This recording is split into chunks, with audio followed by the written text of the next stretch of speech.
Porsche created a lot of buzz 2 decades ago when the car company known for its sporty cars came out with an SUV. Well, now there are lots of sporty SUVs, and car specialist Dave Coons shows you how the Porsche Cayenne has been redesigned to compete.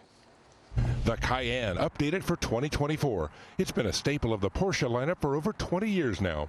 Some scratched their heads back then at the thought of a sports car brand like Porsche creating a family SUV that could go off-road.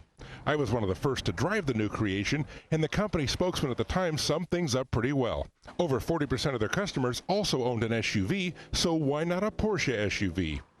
And the rest is history. Now in its third generation, the Cayenne has helped Porsche's bottom line.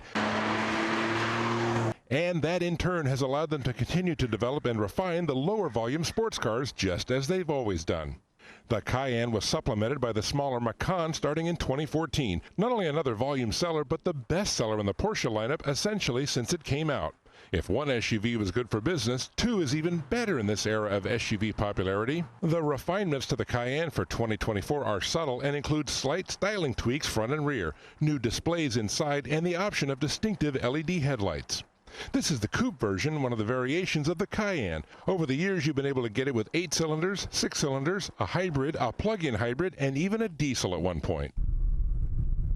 But all have had one thing in common, a true Porsche driving feel on the road, mixed right in with the practicality. Prices for 2014 aren't cheap, of course, with a starting tab of about $80,000 before options. Porsche took a little heat all those years ago when it launched the first Cayenne. Some purists thought that an iconic sports car company shouldn't be getting into the business of building family vehicles that could go off-road. Sales were strong pretty much from the get-go, and Porsche got the last laugh. Look what's happened in recent years. SUV models have arrived from Jaguar, Maserati, Bentley, Lamborghini, Rolls-Royce, Aston Martin, and yes, even Ferrari. Perhaps a head-scratcher for some at the time, but a vehicle that's downright in the mainstream today. Hello, I'm Mark Brown. Get more great ABC7 content by clicking the subscribe button for our YouTube channel.